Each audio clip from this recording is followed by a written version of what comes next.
Hello Geeks, welcome in वेवेक्स। तो इस video में हम लोग एक प्रॉब्लम सॉल्व करेंगे और ये प्रॉब्लम सॉल्व हम लोग सी प्लस प्लस से करेंगे। तो फर्स्ट क्वेश्चन यहाँ पे ये है कि find number of digit in a number. ठीक है, अगर कोई एक नंबर है उसमें आपको निकालना है कि उसमें कितना डिजिट है। जैसे कि एग्जांपल में आप यहाँ पे देख सकते हो कि यहाँ पे दिया हुआ है n इज इक्वल टू 2019। ठीक है, ये दिया हुआ जिसमें कितने नंबर है। अगर यहाँ पे मैं नंबर की बात करूँ तो ये देखो, एक नंबर, दो नंबर, तीन नंबर, चार नंबर। तो टोटल नंबर कितना हो जाएगा? चार, यहाँ पे दिया हुआ है। ठीक है, इसी तरीके से अगर यहाँ पे देखें तो n इज इक्वल टू 256, ये टोटल नंबर इसमें कितना है? तो इसमें हो जाएगा एक नंबर, दो नंबर, तीन नंबर, टोटल तीन है। ठीक है, अच्छा, number is equal to zero भी हो सकता है। अगर आप number n is equal to zero दो तो इसकी वैल्यू आपको रिटर्न करानी है जीरो। ठीक है, तो आप तीनों टेस्ट केस आप समझ गए हो। अब आगे बढ़ते हैं। इसके दो सॉल्यूशन होते हैं। ठीक है, इसे आप दो सॉल्यूशन कर सकते हो। तो अगर हम लोग यहाँ पे बात करें तो इसके दो सोल्यूशन हो गए। पहला पार्ट हम लोग सोल्यूशन वन देखते हैं। तो सोल्यूशन वन में आपको क्या करना है, पहले तो आपको एक नंबर लेना है जो कि जीरो ना हो। ठीक है, अभी हम लोग क्या बात करेंगे, जीरो ना हो। अगर जीरो होगा नंबर तो बस आपको इफ स्टेटमेंट चलाना है कि if n is equal to zero return zero. ठीक है, तो हम लोग समझते हैं यहाँ पे कि नंबर क्या है, जीरो नहीं है, कोई एक नंबर है। जैसे कि n इज इक्वल टू 1434, ये एक नंबर है। अब इस नंबर को हम लोग क्या करेंगे कि हम लोग इसको 10 से डिवाइड कर देंगे। तो 10 से डिवाइड जब करेंगे तो यहाँ पे क्या आएगा, यहाँ पे देखिए 1434 को जब 10 से हम लोग डिवाइड करते हैं कोई भी प्रोग्रामिंग लैंग्वेज में, तो ये क्या देगा, 143 देगा। ठीक है, और ये जो 4 है लास्ट वाला, ये हट जाएगा। आपको पता है, आप अगर यहाँ पे देना चाहते हो 10 से डिवीजन तो आप ऐसा करके दे सकते हो। ठीक है, टू टाइम्स हम लोग लगाएंगे तो यहाँ पे कितना, सॉरी वन टाइम्स हम लोग लगाएंगे यहाँ पे क्या हो जाएगा, फोर। देन हम लोग को थ्री, फोर टाइम्स ये हो जाएगा जीरो, थ्री, फोर। ये यहाँ पे हम लोग थ्री टाइम्स निकालेंगे तो ये कितना हो जाएगा, 30। आई फोर बचेगा तो रिमाइंडर फोर देगा। और तो इस तरीके से हम लोग जानते कि कोई भी प्रोग्रामिंग लैंग्वेज में मॉड्यूलस ऑपरेटर यूज़ करते हैं रिमाइंडर के लिए। ठीक है, और हम लोग जब भी कोई नंबर निकालना रहता है तो इसको 10 से डिवाइड करेंगे। ये डिवीजन है, मॉड्यूलर ऑपरेशन ये होता है। ठीक है, आपको पता होगा। ठीक है, ज़्यादा मैं डिटेल में नहीं जा रहा, बस आपको प्रॉब्लम, ये होता है मॉड्यूलर ऑपरेटर। तो इसमें क्या होता है, आपको रिमाइंडर देगा जो भी आप इसमें करेंगे ऑपरेशन। तो ठीक है, अब यहाँ पे आते हैं। तो 1434 है, इसको 10 से डिवाइड करेंगे तो ये देगा। अब फिर इसको भी 10 से डिवाइड करेंगे तो ये क्या दे देगा, 14 देगा। और फिर इसको 10 से डिवाइड करेंगे तो, सॉरी 14, 10 से डिवाइड करेंगे तो ये देगा कितना, मतलब ये आ जाएगा यहाँ पे जीरो। ठीक है, जीरो आएगा। चलिए, तो ये हो गया। तो हम लोग कितने बार इसको डिवीजन किए, एक बार, दो बार, तीन बार। ठीक है, मिनिमम तीन, थ्री टाइम्स किए। अब देखो यहाँ पे क्या हो रहा है, तो ये हो गया यहाँ तक। इसका मतलब अगर तीन बार डिवीजन हो रहा है तो यहाँ पे लूप्स चलेगा। ठीक है, लूप्स या कुछ इटरेशन करेंगे उसमें। ओके, ये हो गया। अब नंबर को काउंट भी करना, हमें तो नंबर को काउंट करना है, हमको तो डिवीजन से मतलब ही नहीं है। तो हमें नंबर को काउंट करना है। तो पहली जो फर्स्ट टाइम में आपको एक वेरिएबल बना लेना है। तो उसकी नाम मैं यहाँ पे रख दिया काउंट, और इसकी वैल्यू मैंने असाइन करा दी जीरो। ठीक है, और यहाँ पे आपको चलाना है प्लस प्लस, और देन प्रिंट कर देना आपको काउंट, ये हो जाएगा। बस इसका बेसिक्स है। इसका टाइम कॉम्प्लेक्सिटी की अगर हम लोग बात करें तो मैं यहाँ पे समझा देता हूँ। देखो यहाँ पे कोई लूप चलेगा, जैसा वाइल लूप अगर चल रहा है, तो अगर वाइल लूप कहाँ से कहाँ तक चलेगा, एन टाइम्स। अगर कोई नंबर है तो ये एन टाइम्स चलेगा। ठीक है, n not equals to zero होगा यहाँ पे। तो इसकी जो टाइम कॉम्प्लेक्सिटी होगी, मैं यहाँ पे डिस्कस कर लेता हूँ। टाइम कॉम्प्लेक्सिटी ये हो जाएगा बिग ओ ऑफ एन। ठीक है, ये होगा। एंड आप स्पेस कॉम्प्लेक्सिटी भी आप इसी तरीके से आप कर सकते हैं, इसका भी बिग। ओके, ये हो गया टाइम कॉम्प्लेक्सिटी के बारे में। अब हम लोग चलते हैं कोड करते हैं इसको, तभी हम लोग को समझ में आएगा। तो हम लोग चलते हैं कोड करते हैं यहाँ पे। तो मैं यहाँ पे आ जाता हूँ डेप्सी में, और डेप्सी में आने के बाद मैं यहाँ पे पहले क्या करूँगा, इंक्लूड कर लूँगा आई ओ स्ट्रीम। ओके, फिर मैं यहाँ पे लिखूँगा using name space, name space S T D. Okay, अब मैं यहाँ पे क्या करता हूँ कि मैं पूरा फंक्शन की तरह बनाता हूँ। जैसे कि अगर मैं यहाँ पे एक फंक्शन बना लेता हूँ, इंट काउंट, काउंट डिजिट,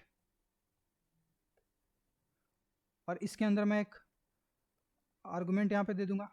ठीक है, और इसके बाद हम लोग इसके अंदर क्या करेंगे, काउंट डिजिट। अब ये हो गया। ओके, तो नंबर मैं ले लिया। अब यहाँ पे मैं एक इंट काउंट करके यहाँ पे इसकी वैल्यू असाइन करा देता हूँ जीरो। ठीक है, इसी को तो हम मुझे बढ़ाना है, तो हम लोग इसी को इंक्रीज करेंगे बाद में। ओके, ये हो गया। अब हम लोग इफ ले लेते हैं। इफ क्यों ले रहे हैं? ताकि अगर कोई नम, यहाँ पे मैं इसको, चलो ठीक है नम ही रहने देते हैं। नम इज इक्वल 0 हुआ, ठीक है, तो इसको हम लोग क्या रिटर्न करा देंगे, रिटर्न 0। ठीक है, ये हो जाएगा। अगर मान लीजिए देखिए आप कोई नंबर ही ना लिए हो, उसका नंबर आप 0 दे दिए, तो ये क्या कर देगा, रिटर्न। अब यहाँ पे एल्स स्टेटमेंट लगा देते हैं। एल्स स्टेटमेंट के अंदर हम लोग वाइल लूप लगा देते हैं, ठीक है। और वाइल लूप के अंदर हम लोग क्या लिखेंगे कि अगर नम जो है is not equals to zero, ठीक है। यहाँ पे क्या हुआ, num is equals to zero है, तब तो इधर आ जाएगा। तो एल्स में क्या होगा, एल्स पार्ट में कौन सा नंबर आएगा, जो नंबर 0 नहीं होगा, ठीक है। तो वाइल में हम लोग क्या लगा रहे हैं, नम नॉट इक्वल्स टू जीरो। और यहाँ पे हम लोग वाइल में क्या करेंगे कि वही नम को हम लोग यहाँ पे नम डिवाइडेड बाई 10 करेंगे, ठीक है। और ये लूप चलता रहेगा जब तक कि ये नंबर 0 ना हो जाए, ठीक है। ये हो गया। उसके बाद हम लोग काउंट को क्या कर देंगे, इंक्रीज कर देंगे बाई 1। ओके, अब यहाँ पे हम लोग क्या कर देंगे, यहाँ पे मैं रिटर्न करा लेता हूँ RTO और रिटर्न काउंट, ठीक है। ये हो गया, ये मेरा फंक्शन बना अभी तक। ओके, ये हो गया। अब मैं इंट मेन के अंदर क्या करूँगा, इस फंक्शन को कॉल कर लेता हूँ। और इस फंक्शन को कॉल कैसे करूँगा, सी आउट में पहले कर लेता हूँ, और सी आउट के बाद मैं यहाँ पे फंक्शन कॉल करता हूँ। क्या नाम है इसका, काउंट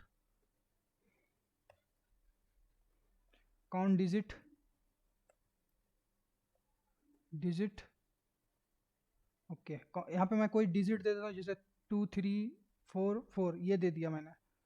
और इसको यहाँ पे मैं इंडल लगा देता हूँ, इंडल, ये हो गया। ओके, मेरा ये प्रोग्राम हो गया। अब मैं इसको रन करता हूँ, कंपाइल एंड देन रन। तो ये देखो यहाँ पे आपको भी इसकी वैल्यू दिख रही होगी, 4 है, ठीक है। अब मैं यहाँ पे वैल्यू चेंज करके देखता हूँ। जैसे मैं इसकी वैल्यू चेंज कर दूँ, अगर मैं यहाँ पे 3 टाइम बस 3 नंबर ही लूँ, 2 3 4, तो इसको कंपाइल करके अब मैं इसको रन करता हूँ, तो ये देखो यहाँ पे आपको 3 आ रहा, ठीक है। ये सेकंड केस हो गया। अब मैं इसको 0 करके देखता हूँ। चलो मैं यहाँ पे नंबर को 0 कर लेता हूँ। ओके, अब मैं इसको कंपाइल करता हूँ। ये देखो 0 में क्या आ रहा है, 0 आ रहा है, ठीक है। 0 क्यों आ रहा है, ये देखो ये नंबर हो गया 0, यहाँ पे आया इस फंक्शन के अंदर, ये नम इज इक्वल टू 0, तो ये देखेगा वो नम इज इक्वल टू 0, तो ये इसी के अंदर आ जाएगा और यहाँ रिटर्न करेगा 0, एल्स पार्ट में जाएगा ही नहीं, ठीक है। अगर जो नंबर नॉन जीरो होता है, जैसे मैं यहाँ पे अगर 1 2 दूँ, आपको बस लॉजिक को समझना है, देन इसमें कोड रटने की कोई ज़रूरत नहीं। जैसे 1 2 मैंने दिया, तो ये नंबर आएगा यहाँ पे काउंट डिजिट वाले में, और ये यहाँ पे क्या होगा, इस नंबर में आएगा, देखेगा 1 2 तो 0 के बराबर नहीं है, तो इस स्टेटमेंट को रन ही नहीं करेगा, ये डायरेक्ट एल्स पार्ट में आ जाएगा। एल्स पार्ट के अंदर वाइल लूप में आएगा, वाइल लूप में क्या होगा, 12 नॉट इक्वल टू 0, ये तो सही है। जब ट्रू होगा ये कंडीशन, तो यहाँ पे रन होगा, ठीक है, बार बार रन होगा। एंड देन लास्ट में ये इंक्रीज होता रहेगा। काउंट की वैल्यू शुरुआत में क्या है, 0 है। ओके, एक बार लूप अगर रन हुआ तो इसकी वैल्यू 1 हो जाएगी। फिर अगर सेकेंड बार लूप अगर रन होता है तो इसकी वैल्यू सेकेंड हो जाएगी, मतलब 2 हो जाएगी। तो इस तरीके से वैल्यू काउंट होते रहेगी, ठीक है। ये हो गया हम लोग का फर्स्ट सोल्यूशन, जिसकी time complexity big O n थी, ठीक है, वर्स्ट केस में। तो अब हम लोग सेकेंड सोल्यूशन की बात करते हैं। ओके, तो सेकेंड सोल्यूशन क्या है, ये एक फार्मूला आप कह सकते हो। ये देखो इसकी फार्मूला क्या है, n is equal to, n क्या है, एक नंबर, जैसे 1 2 3 4 ये एक नंबर हो गया, ठीक है। ओके, ये नंबर नहीं है, सॉरी, मैं यहाँ पे मिटा देता हूँ। ये नंबर नहीं, ये टोटल नंबर जो आएगा ना, नंबर ऑफ डिजिट, जैसे जैसे कि एन इज इक्वल टू 4, तो ये है, ठीक है। तो एन इज इक्वल टू यहाँ पे फार्मूला क्या होगा, लॉग 10, बेस में क्या होगा 10 एंड देन एन प्लस 1, ये फार्मूला। अब ये फार्मूला आया कैसे, इसको हम लोग समझते हैं। तो इसको समझने के लिए आपको क्या करना पड़ेगा, मान लीजिए कि यहाँ पे लेट जो नंबर ऑफ डिजिट है, ये इसको हम लोग के मान लिए। जैसे कि अगर मैं यहाँ पे एग्जांपल लेके बताऊं,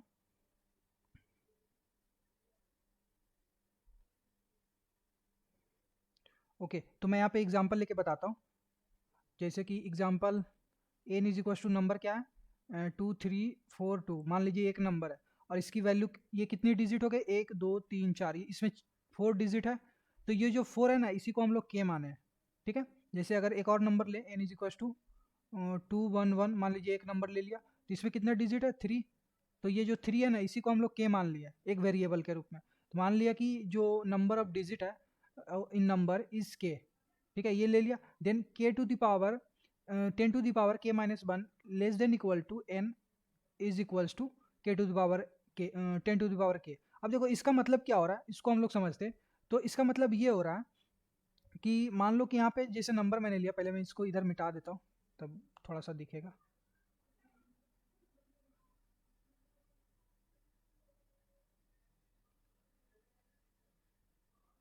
ओके, ये हो गया। तो यहाँ पे क्या होगा कि इसको समझते हैं, मान लीजिए के की वैल्यू हम लोग यहाँ पे 4 ले लिया, तो ये क्या हो जाएगा 10 to the power k minus 1 यानी 3 less than equals to 10 to the power अच्छा जो नंबर के होगा, मान लीजिए नंबर मैंने ले लिया 1 2 3 4, तो ये नंबर क्या होगा 1 2 3 4 और ये लेस देन होगा 10 टू द पावर 4 से। ये आपको समझ रहा है, इसको हम लोग क्या लिखेंगे 1000 और ये होगा 1 2 3 4, ये होगा is less than equals to 10 to the power 4, मतलब ये हो जाएगा 10,000। ठीक है, ये समझ में आ रहा है। तो ये जो इक्वालिटी है, ये क्या हो रहा है, इनइक्वालिटी यहाँ पे सपोर्ट कर रही है।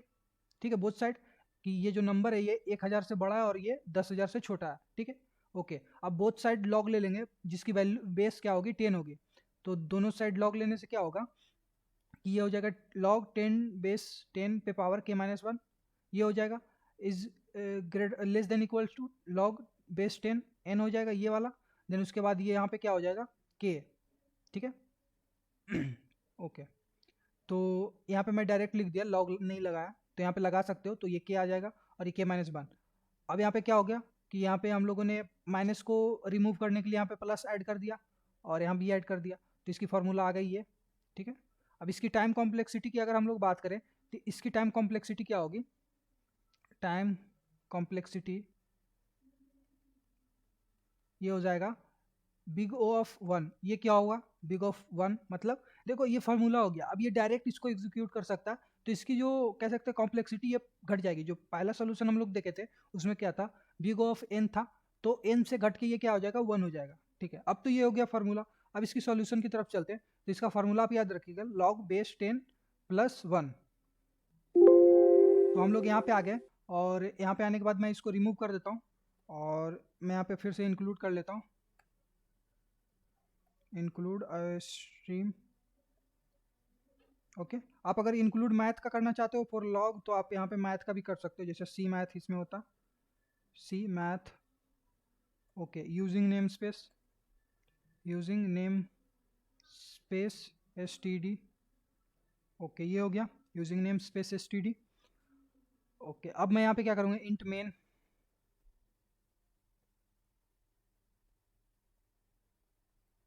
इंट मेन के अंदर मैं यहाँ पे क्या करूँगा, ओके ये हो गया। अब मैं वो फार्मूला लगाऊंगा, चलो मैं पहले फार्मूला ही लिख लेता हूँ, ये था।